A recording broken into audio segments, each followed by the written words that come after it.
4-р бүлэг дээр Аксинья Григорид улам хайртай болж байгаагаар хэлдэг. Григори маань телевизэн ахлан дайдж явсаар л Григори Натали хоёрын дундаас 2 хүүхэд гарсан. Нэг нь эрэгтэй хүүхдийг нь Илинишна, эмэгтэй хүүхдийг нь Мишатка гэдэг байв.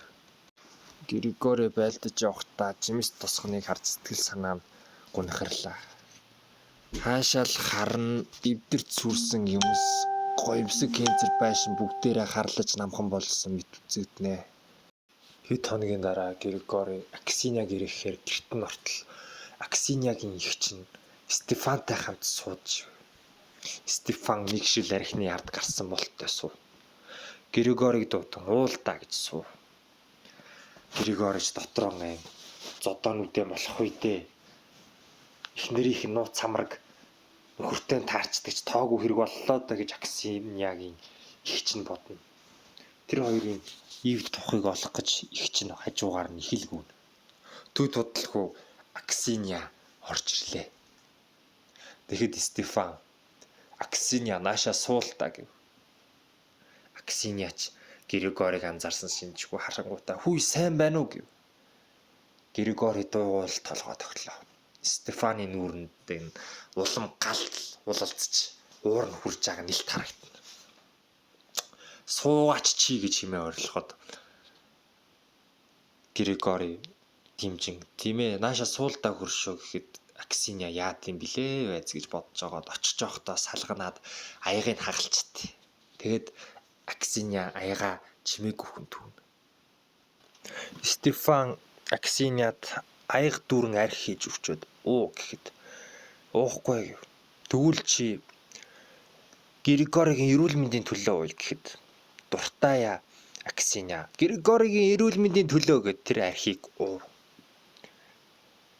Аксиньягийн эгч гайхан "Гүй чи нэрээ алдаг хүү юм а" гэд душуухан шиг цаа дөрөөр орж нуугтлаа. Гинтл түс тас буун дүү хийгээ зодоонуудын болох байх гэж тэр эгч нь бодсон ч анир чимээгүй чив чимээгүй л байлаа. Гэтэл гаднаас салааныхан цэрэг хурж ирэн Григориг "Генерал таныг дуудаж байна, уулзах хэрэгтэй байна" гэхэд "Намайг очихгүй гэж хэлээ. Намайг олоогүй гэж хэлэхэд ойлголоо" гэж явдаг. Гэтэл Аксинья хажуугаар нь "Гүй чи яваач та явуулгүй яах вэ" гэхэд Григори гарав. Стефан нэг уурн хүрсэн янзтай гараа дээш нь өргөснөө буцаж буудлах нь духныхаа хөлсийг харчих. Аксиньяг "Сайн байна. Би ийм зөрөгтэй хүндэл дуртай" гэж хэлв. Григорич гаран "Ашгүй дээ. Стефан Аксиньяг зодож нүдсэнгүү. Яамаа да" гэд нөгөө зэрэгтэй "Намайг очихгүй гэд хэлээ" гэд гэрлүүгээ Григори очдог. Ганц хайртай хүнээ харсан Наталья бөөн баяр Григори харсан даруйдаал твэрчүүлсэн. Аав нь баярлан Пантелей Прокопьевич "Дайндаа чи юу болж байна" гэж Григоригийн хэлийг мултлах шахам болно юм асуув. Тэгингээ "Намайг дайнаас чөлөөлөөд өгөөч" гэхтэн "Чөлөөлөх хуудас би хийж чадна шүү" гэхэд "Нэрээ юу? Тэгвэл одоо хийгээд өгч" гэхэд Григори Пантелей Прокопьевич дайнаас чөлөөлөх хуудас өгөхөд нөгөөх нь учиргүй их баярлав. Григориг хизээ явах юм бэ гэж асуухад Григори "Би маргааш явнаа" гэж хэлдэг. Тийхүү тэр хоёр жаалжуул юм яран бөөнөрөө хамт суудсан хоол үндийдэн 2 хүүхдээ тэрэн үнсэж Григоригийн нүлэмс нь нойр болж хоолоонд нь хонх жингэнсэн юм шиг л болцсон байлаа. Харин тэгтээ Дуняшкаг "Чи тэр Мишкаг мартаарай" гэж хэлдэг. Харин Дуняшка дургуухан янзтай. Хайр дурлалыг захирч хориод болдог зүйл биш үстэй ах минь гэж хэлдэг. Хажуугаар нь Пантелей Прокопьевич ч гэсэн үг нэмэн "Муу балиар гिचхий" гэж араас нь Дуняшка харааж зүгнэ. Натальятайгаа уулзсан эрхлэж зөөх юмэр маргааш нь Григори мордож явлаа. Өмнө Григори ерөөсө харамсахгүй байдаг байсан шинэ удаа гэрээ орхиж явхад үр хүүхдүүд нь бодогдоод нэг л хэцүү харамсалтай орхин явлаа.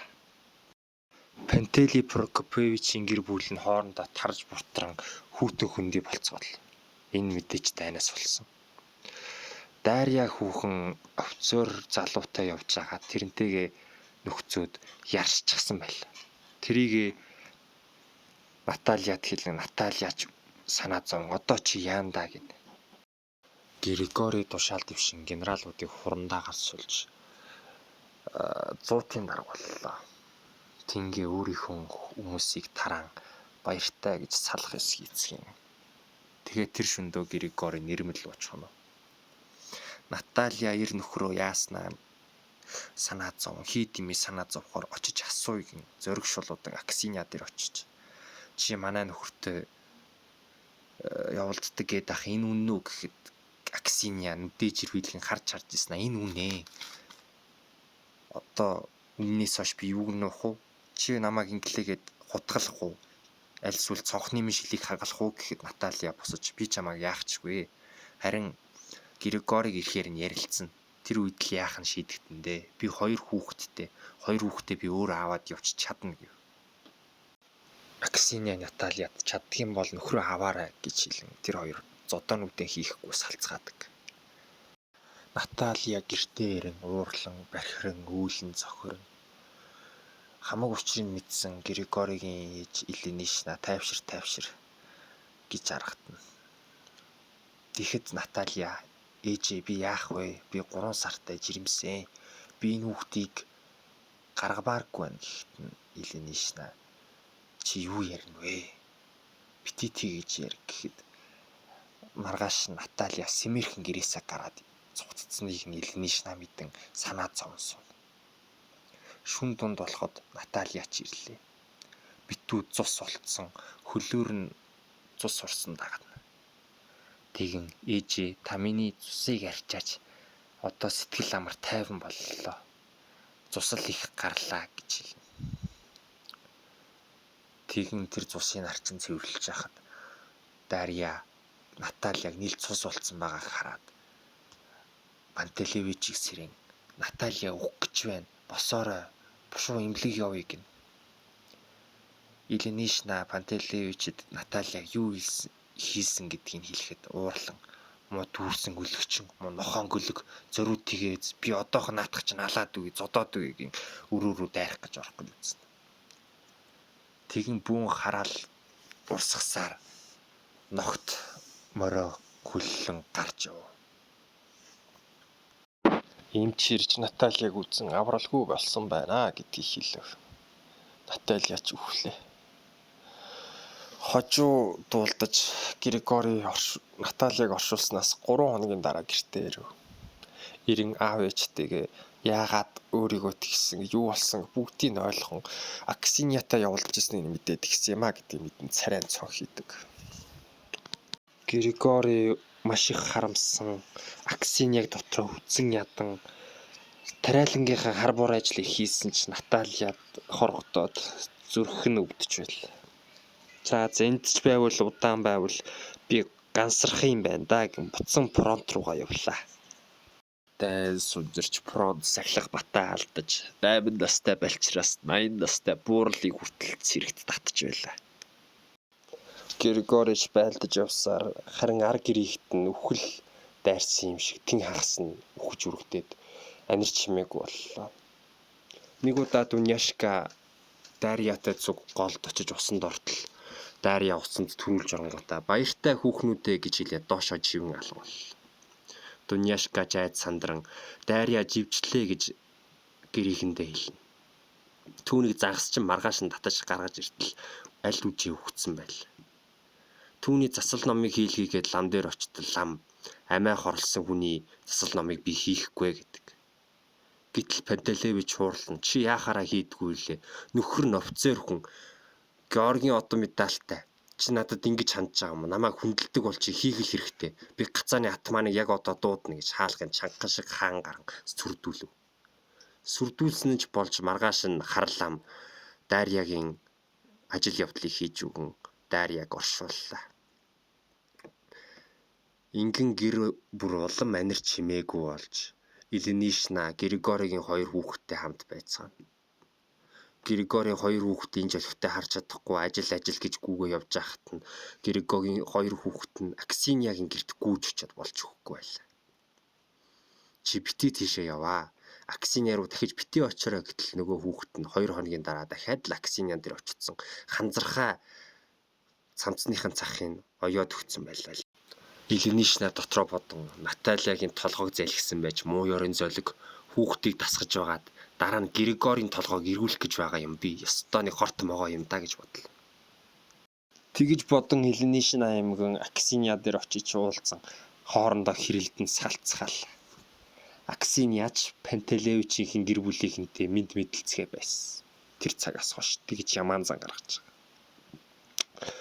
Пантелеевичийг хөгшин гисэн цэрэгт татцсан, дайнд татагдцсан, ир нөхрөгөө, ир чүүдгүү гацаанууд. Тэнд дайн болж бүр дайсны тал нь тулаад ирсэн байхад бүгд гацаанаасаа нүүж яхад Пантелеевичийн тарьсан тариаландаа хорогдоод нүүхүү яах учраа болохгүй л. Тэгж байгаа за нүүхгүй бай гэд тийчнээ шийддэг. Гэтэл Пантелеевич хүрээд ирэх нь тэрэ. Гэртээ өлсөж үгэх гэж байгаа юм шиг хамаг хоолундаа идэл байхад нь Еленишна гайхан чи яагаа бай хоолунд танаа аримд чи өгдөггүй мөх гэд бидэнд юу өхөвдөө би 3 хоног хоолгүй явж гин гэдэг. Төд бодлого түүнийг оргож босгож ирснийг нь цэргүүд мэдэн цэргүүд гэрээс нь аваад явлаа.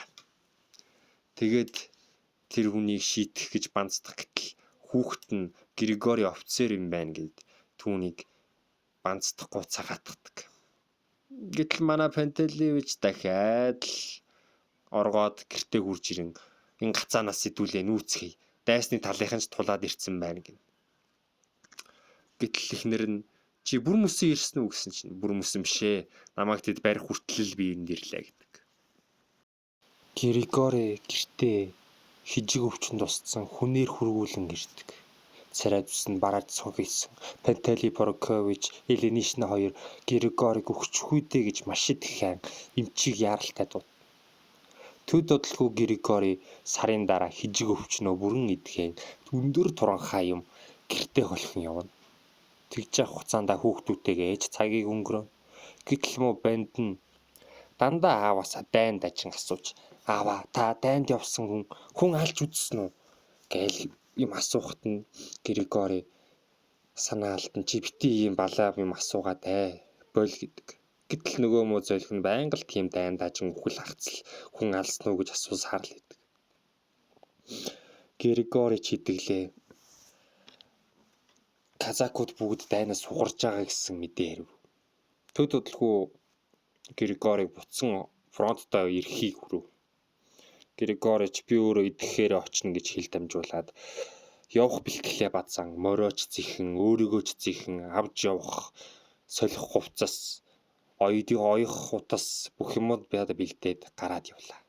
Тэгэхэд аав нь ч гэсэн дайнд дайчлагдсан хүүгээсээ хаашаа явахаа асуув. Тэр хоёр хаашаа явахаа маршрутаа бодон тооцоолж удалгүй дараа нь тэр газар уулзыг нь тохирцгоо. Тинхүү Григори маань гэрээсээ гарan буцсан дайн руугаа явлаа. Явахынхаа өмнө Аксиньятайгаа уулзсан. Аксинья чи намайг дагаад маргааш хаашаа чамаагүй явах уу? Цуг ухрах уу гэхэд нь Аксинья би чамд одоо болтол хайртай хэвээрээ. Чамтай бол газрын бухар хүрсэн ч яах вэ гэж би чамд аль эртээр хэлжсэн да. Би хэвээрээ байгаа. Маргааш би хідэн цагт хүлээж авах уу гэхэд нь би орой ирнэ. Хамаагүй их юм бити бацаагаарай. Зөвхөн идэж уух юм хувц сунарл ахт болно гэв. Маргааш оройн Аксиньяч Григориг хүлээн гацраараа алгаараа үрчин нөгөө л нэг газраа зогссоор л байлаа. Григори яаж шухан явж фронтоо олд юм блэ гэсэн бодолтой байтал түүний шадар туслах Прохор өөрийг нь зориод хүрээд ирхэн тэрэ.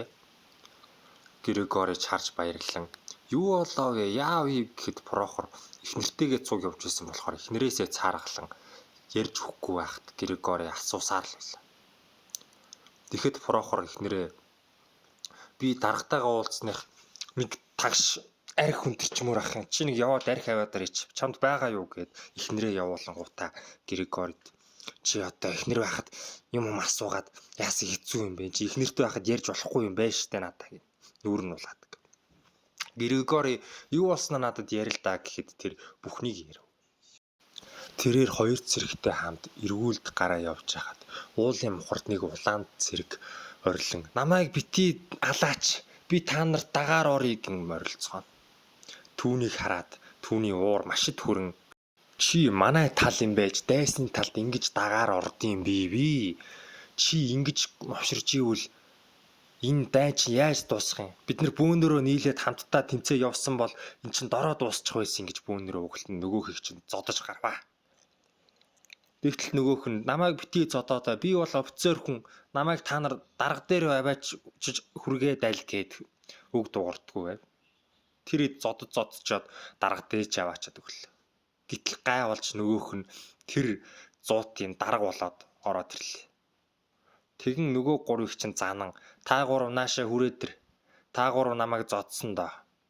Одоо та нар харуулт гарнаа гэл байс игээл дуудаал олон юм асуугаал өдөр шүнгүй командлал нөгөө эдийг чинь ээлж заагүй харуул эргүүлд гаргаад залхаагаад хэлээ. Сүүлдээч Прохор залхан яай даа гэц шал дими эзэн дарагт аваачиж өглөө. Одоо энэ зөөлгөөс яаж мултрах вэ? Халаа ичихээр миний зориг хүрэхгүй. За яа тийм лээ гэж бодож ирсэн. Ерөөсөө Тэмбүү тусчи. Тэгээд энэ зуутаас явчих гэж бодон Тэмбүүтэй охин хүүхэн хайгаад явбаа. Тэгэн явж идэл нэг нүүр нь битүү батга яр шарах болцсон нэг хүүхэндээ авчирлаа. Тэр хүүхнээс л за би Тэмбүү аавандаа гэж бодно. Тэрнийг хайртай дуртай чамтайгаа үүр тамтанд амдэр гэж хуурж молигцоор агаад эцэст нь нэг юм хамт байсан чинь нөгөөх нь би өмнө ингээ бэлгийн авдалд орж үзээгүй ариун цэвэр эмхтэй гэж хэлв. Тэгтэл Прохорын хамаг хар хөлсөнд сувчхан нэрээ.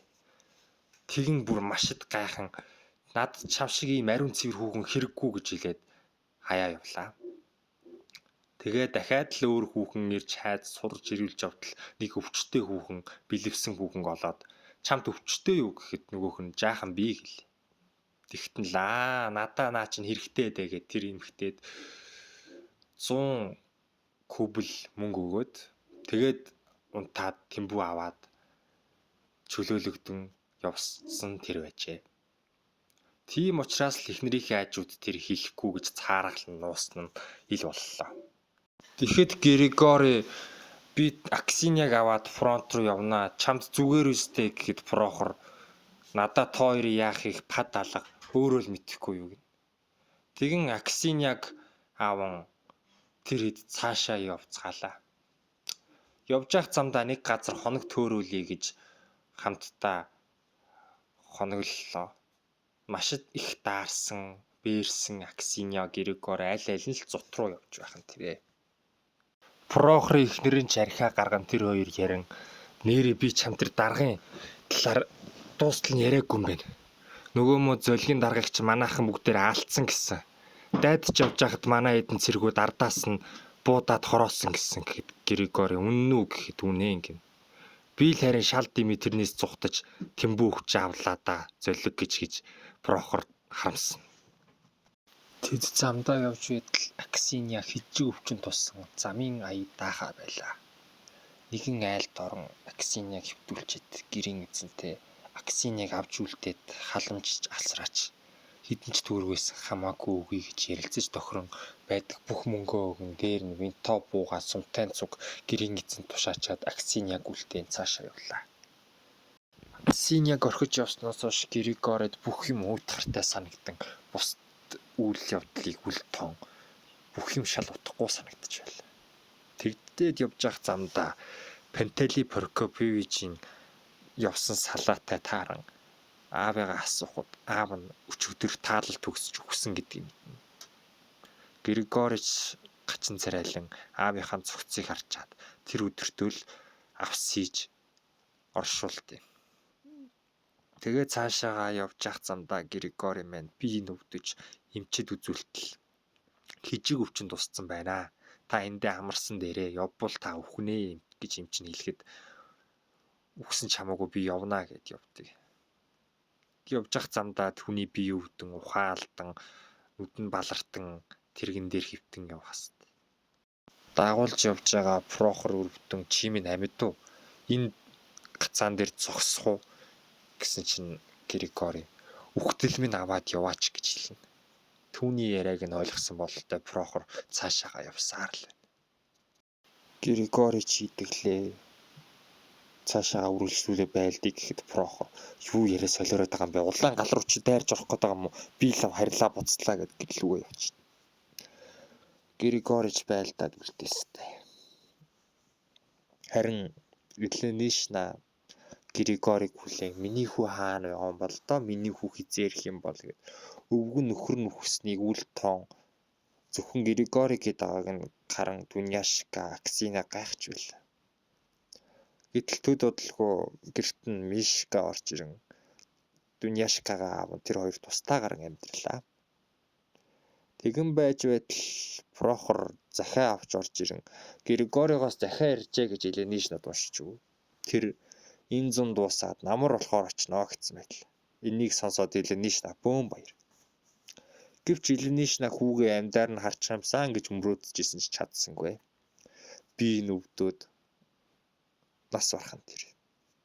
Харин хөөрхий Григоригийн хоёр хүүхдийг Аксины аавн өсгөнд хижээдэг байлаа.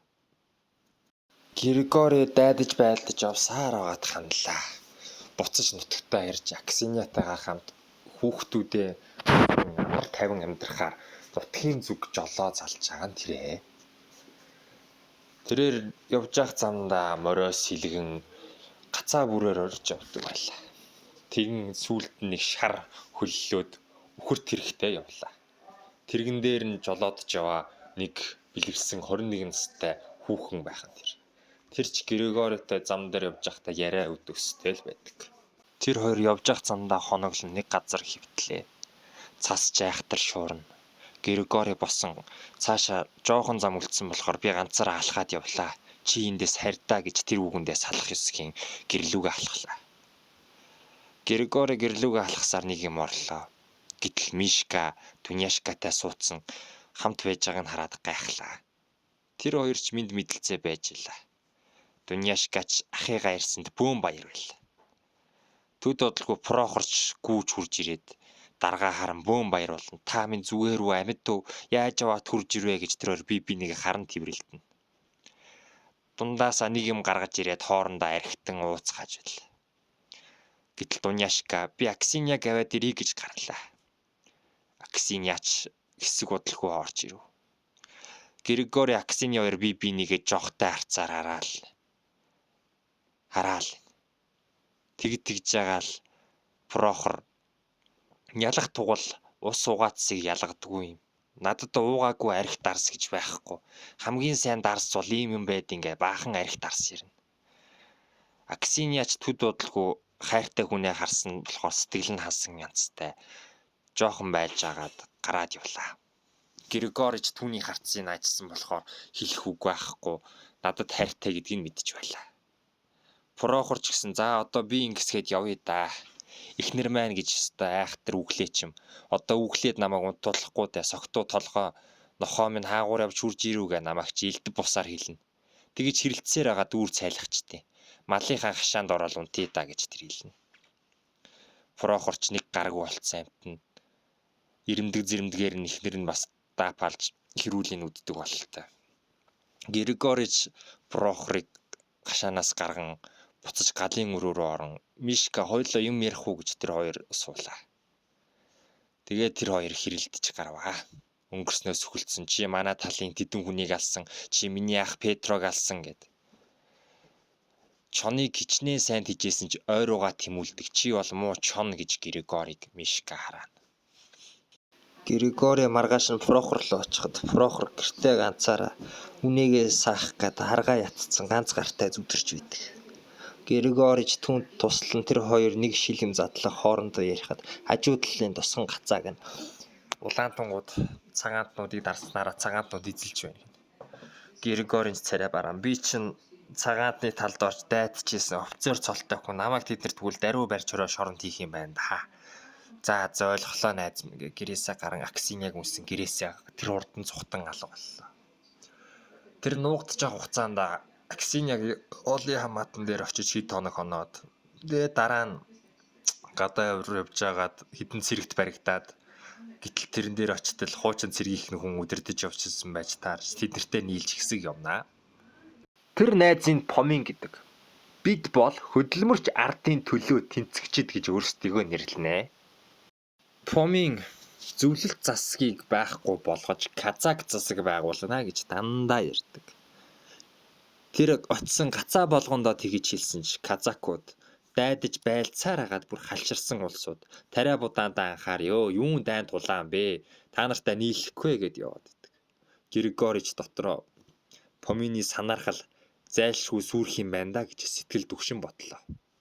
Тэд нэр явсаар ууж идэн архитан согтуурж бүгдээрээ тасраад ойн хажууд нугдаагаад унтцгаачлаа. Григорич энд унтаж болохгүй даа бид нар руу дайрандаа гэд Помин дээр очиж хэлтэл тэр тоосон шинжгүй чи юундаа адглаад байгаа юм бэ сууж юм идэх юм нөгөөх чинь дотор юм идэх мантай гэж бодон хөвтөн толгой дээгүүрээ хүрмээ нүмрэн зүрмэллээ. Гэтэл гинтл буундуу тас гэхтэн зэрэгцэн Григорис сэрлээ. Цаанаас Помин мориндоо мордоод гэж тушааж байгаа сонсогдно. Григорич бушуухан шиг иргэн тойрноо харан юу болж байгааг шинжин морио унан цаашаа гүн дахиуллаа. Дахиулж явж байгаа урд нь нэг цэрэг бахаар нь тэрийг сэлмээрээ зүсчээл яваад өглөө. Энэхүү довтлохоонд тэд нэр бүгдээрээ толгоогоор халагдаж үхэж ердөө 5 хүн амьд үлдсэн. Тэр 5 цаашаа явсан нэг газар очиж нуугтан тэр далайн иргийн наах нь хөвтөн хээр хонож галж хасаахгүй гал асаавал баригдана гэж айж цаанд доноос нэг хүн завтайгаа хурж жаалж бол хоол тавьж ам залгуулдаг байлаа. Тэд нэр хүүтэн хоол идэж хүүтэн цас мөсөн дээр унтаж даарч бэрэн маш их хоногийг хамт өнгөрөөдөг. Гэтэл нэг залуу би ядраад байна. Өвчин тусцсан бололтой. Би гацаа орчоод ирээ гэхэд тэд нэр эсэргүүцэн чамаа гацаа оруулахгүй. Чи биндрийг матаад хайчихна гэх. Үүнээс олж тэд нэр бүгдээрээ хоорондоо хэрэлдэж мууцалтна. Гэвч нөгөө залуу нь Григориг офицер байсан хүн гэж ихэд хүндлэн тэрнтэй л сэтгэл юугээл. Тэрээр хоёулаа энэ гурыг алаад хамтдаа гацаараа хөдөлжээ гэж Григорид хэлэхэд Григори ууралсан гэдгээ нуу ууланч дог санаа юм аа. Гэхдээ яаж үлээ гэж асуухад тэр би төлөвлөгөө боловсруулсан гэж хамаг юм аа. Тэгтэн Григори нагаан бууга гаргаж ирэн тэрнлөө. Чи яг одоо зевсгээ миний энэ хөл рүү шидэтэх. Жоохон л буруу үдлэх юм бол би чамаа буудна гэж мэдээрэй гэж сүрдүүлэн зевсгийг ав. Оройч унтахынхаа өмнө тэрний бууныгийн замгийг нь аваад цааш нь далтыг нуучлаа. Тэгээл унтж байтал айл үзээ нөгөө хоёр нь босцсон. Хоол унд хийгээстэй. Тэр гайхан юу болоо вэ? Нөгөө залуу хайчаа вэ гэхэд нөгөө нэг нь аль хэзээ тэрийг ч наалаад голын ирэг рүү живүүлцэн гэд. Чиний амийг Помин аварсан шүү. Би бол энэ хоёрыг хоёуланг нь алчих уу гэсэн чинь Милиховыг үлдээ харин нөгөөхийг нь алаарай гэсэн. Би тэрийг унтахыг нь хүлээж байгааг гурхраад эхлэнгүүт нь л борохоогоор толгоор буулгаал авсан. Дахиад ганц зөхөд гол нь тасраад өгсөндөө хөрхий. Би чам руу нэг очтiim үү гэж бодсон чинь Помин хориглоод чамайг амьд үлдээсэн. Дээ өвхөл чамтай маш их ойрхон байсан да Григори. Чи Поминд баярлаж яваарай гэв. Тэр хэд ингэж ярилцсан нёгийгээ цааш нь харуулсан байдаг. Дөрүүлээ цаашаа явсан дайтаж байлдаад байдаг. Хөрхийн нэг цэрэг нь хазгар. Гэтэл тэр дахиад л нөгөө хөлөндөө буудвал. Тэрний нэрийг Старлиадников гэдэг байлаа. Тэр нөгөө хөлдөө буудуулсан амтан мориндоо шогшингүүсээр түр зогсёо гутал бүр нийлд цус болчлоо гин. Хэсэг зогсон түүний гутлыг тайлаад доош нь хөмрүүлэхэд нэрэл битүү цуснаж хасгархан тэрэ. Тэр ч цаашаа явах явдлаа дийлхэ бай. Устаасаа голыг минь тастаад өгөөч. Намайг алаад өгөөч гэж гуйсан ёс оронч түүнийг алдаг. Ингээд гуруулаа цаашаа явлаа. Тэднэр дээр цуг нэгдэх казаку зөндөөл байл. Гэтэл дандаа дээрвжин тонуулчин хулгайч хүний адаг болсон нөхдүүдэл тэднэртэй таардаг. Тэднийг бүгдийг голохгүй л авдаг.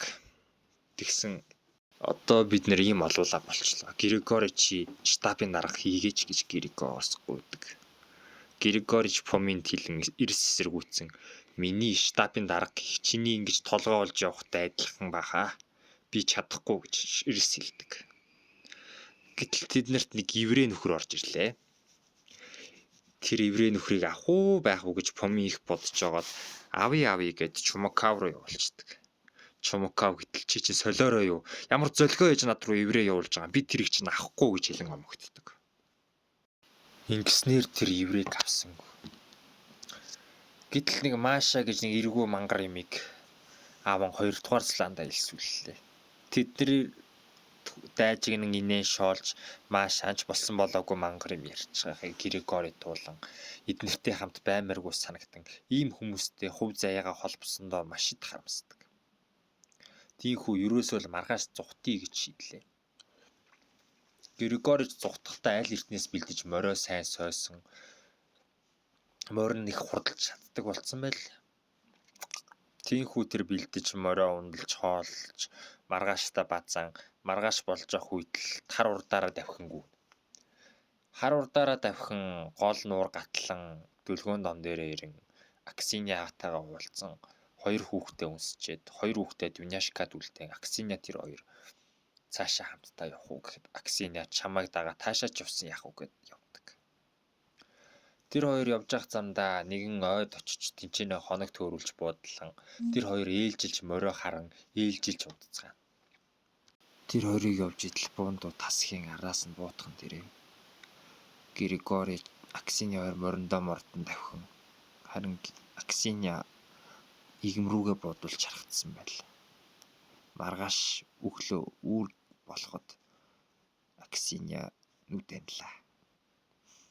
Григори Аксиняг оршуулчаад хит хоног л хаашаа явахаа мэдэхгүй зөлбөрч сэтгэл санаа нь навс унтсан гунж хутарсан амтлаа. Тийхүү тэр ой дотор бүхсэн хідэн орогдолтой нийлэн тэнцэнэ 1 сар гаруй байжгаад за би ч одоо явъя да гэж тэдэнтэй салхас гүйцэтгэн буцаад төрсөн нутаг гацаа руугаа явж агаад хүүтэйгээ таарад хүүгээ хараад маш их баярлан тэрвэрч унсан. Та нар минь сайн уу, сайн сууж гин үү гэд Дуняшка зүгээрээ харин Полюшка өгцөн намар хүчгсэн Мишка албандаа байгаа гэдэг.